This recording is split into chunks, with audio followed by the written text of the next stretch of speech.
Hello friends, நம்ம இன்றைக்கி இதை பற்றி பார்க்க போகிறோம். இலக்கியா வரப்போகிற எபிசோடில் என்ன இன்ட்ரெஸ்டிங்கான சுவாரஸ்யமான விஷயம் நடக்க போகுதுதாங்க பார்க்க போகிறோம். வாங்க வீடியோக்குள்ளே போயிடலாம். நம்ம இலக்கியா எவ்வளவும் கேட்டு யார் உனக்கு பின்னாடி இருக்கிறது, யார் அந்த லேடி, யார் உனக்கு உதவி பண்ணுறது அப்படின்ற எல்லாத்தையுமே கேட்குறாங்க. ஆனால் பார்த்தீங்கன்னா இந்த இலக்கியா கிட்ட பார்த்தீங்கன்னா இந்த அஞ்சலி அந்த சின்னாமணி மறைக்கிறாங்க. நாங்கள் தான் அதை பண்ணோம் அப்படின்ட்டு மழுப்புறாங்க. ஆனால் நம்ம இலக்கியாவுக்கு கௌதம் தெரியும் இந்த பைரவி தான் இந்த வேலையை பார்த்துருப்பா அப்படின்ட்டு. இதுக்கப்புறம் பார்த்தீங்கன்னா அந்த டாக்டருமே மிரட்டிட்டு வந்துட்டாங்க. இனிமேல் நீ அந்த வீட்டில் எப்படி கால் எடுத்து வைக்கிறன்றத நான் பார்த்துக்கிறேன்டி அப்படின்னு சொல்லிட்டு சவால் விட்டுட்டு வந்திருக்காங்க அந்த அஞ்சலிக்கு நம்முடைய இலக்கியா. இதுக்கப்புறம் பார்த்தீங்கன்னா நம்ம இலக்கியா கௌதம் காரில் போயிட்டே இருக்கிறப்ப ஜானி இவ்வளவுக்காக போயிட்டு ஜானி கிட்டலாம் சண்டை போட்டுமே, இப்போ ஜானிக்கு நம்மளை என்ன நினைப்பா அப்படின்ற மாதிரி யோசிச்சுட்டே கார்த்தியை பற்றி யோசிக்கிறாங்க.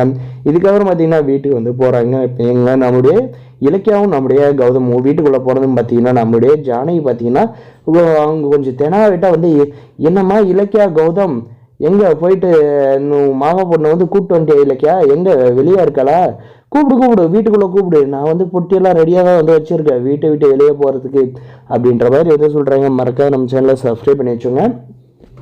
இதுக்கப்புறம் பார்த்தீங்கன்னா நம்ம இலக்கியாவும் கௌதமும் எப்படி என்ன சொல்கிறது அப்படின்ட்டு யோசிச்சுக்கிட்டே பார்த்தீங்கன்னா அத்தை நாங்கள் செஞ்சது தப்பு தான், அவள் எங்களை நல்லா ஏமாற்றிட்டா, நடித்து ஏமாற்றிருக்கா அப்படின்ற மாதிரி சொன்னதும் நான் தான் அப்பயே சொன்னேனே அவள் எப்போ திறந்த மாட்டா அப்படின்ட்டு நம்ம கார்த்தியும் நம்ம ஜானகி சொல்கிறாங்க. அதுக்கப்புறம் பார்த்தீங்கன்னா எப்படி ஏமாந்தீங்க அதை கொஞ்சம் சொல்கிறீங்களா அப்படின்ற மாதிரி சொன்னதும் பார்த்தீங்கன்னா நம்ம இலக்கியா பார்த்தீங்கன்னா ஏமாந்த கதையை சொல்கிறாங்க. இப்போ இதான் அவள் விஷம் குடிச்சுதான் நம்பணும். ஆனால் பிரியாணி வாங்கி சாப்பிட்டு இருக்கு ஹாஸ்பிட்டல் இருந்தப்போ கையில் இந்த ட்ரிப்ஸ் ஏறல. அதே சமயம் அவள் விஷம் குடித்த பாட்டில் வீட்டில் இருந்துச்சு. அதை எடுத்துகிட்டு போயிட்டு லேபில் சாம்பிள் கொடுத்து டெஸ்ட் பண்ணோம். அதெல்லாம் அந்த டெஸ்ட் ரிப்போர்ட்டு எல்லாம் வந்துருச்சு. அதுக்காக அந்த ஹாஸ்பிட்டல் வேலை செஞ்ச பியூனை கடத்தி நாங்கள் விசாரித்தோம். அவன் எல்லா உண்மையும் சொல்லிட்டான். ஆனால் அந்த அஞ்சலிக்கு பின்னாடி யாரோ ஒரு லேடி இருக்கான்றத மட்டும் சொல்லியிருக்காங்க. கண்டிப்பாக அந்த லேடி யாரை இருக்குவாங்க அப்படின்றத கண்டுபிடிக்கணும் அப்படின்ற மாதிரி நம்ம இலக்கியாவை கௌதம் தெரிஞ்சுக்கிட்டே சொல்கிறாங்க.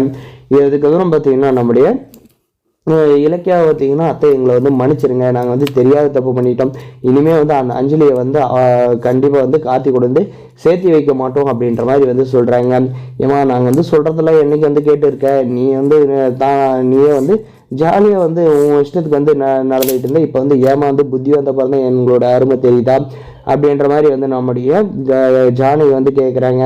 இதுக்கு யாரும் நாங்கள் இந்த மாதிரி ஒரு தப்பை பண்ண மாட்டோம்னு சொல்லிட்டு மன்னிப்பை கேட்குறாங்க. இந்த பைரவிக்கு பார்த்தீங்கன்னா பயங்கர ஷாக்காக இருக்காங்க. நம்ம ஒவ்வொன்றும் பார்த்து செஞ்சோம், இப்படி பண்ணியுமே எப்படி அந்த அஞ்சலி மாட்டினா, அந்த டாக்டருமே சொல்ல மாட்டேன்னு சொன்னானே, கடைசியில் எல்லா விஷயத்த சொலாரி வச்சிருக்கானே, அவனுக்கு என்ன பண்ணுறது, இவனுக்கு லட்சக்கணக்கில் வேறு பணத்தை அள்ளி கொடுத்தோமே அப்படின்ட்டு அவ ஒரு பக்கம் யோசிக்கிறாங்க. இதுக்கப்புறம் பார்த்தீங்கன்னா அந்த அஞ்சலி இந்த வீட்டுக்கு கூட்டு வரணும்னு யார் நினைச்சாலும் சரி அவங்களோட நிலைமை வேற லெவலாக இருக்கும் அப்படின்ற மாதிரி வார்னிங் கொடுக்குறாங்க. நம்ம இலக்கியம் நம்ம ஜானகி மன்னிப்பாங்களா என்னன்றது வர எபிசோடில் இன்ட்ரெஸ்டிங்காகவும் சுவாரஸ்யமாக இருக்கிறது. இந்த பைரவி வலையில் நம்ம இலக்கிய வலையில் சிக்கியிருக்காங்களான்றது தெரிஞ்சது. நம்ம சேனலை தொடர்ந்து சப்போர்ட் பண்ணுங்கள். முடிஞ்ச வரைக்கும் ஸ்கிப் பண்ணாது பாருங்கள். தொடர்ந்து நம்ம சேனலை சப்போர்ட் பண்ணி அந்த பெல்லைக்கு நான் ஆனில் போட்டு வச்சோம். அப்போ நான் ஒரு வீடியோலாம் உங்களுக்கு நோட்டிஃபிகேஷனாக வருங்க. Thanks for watching guys.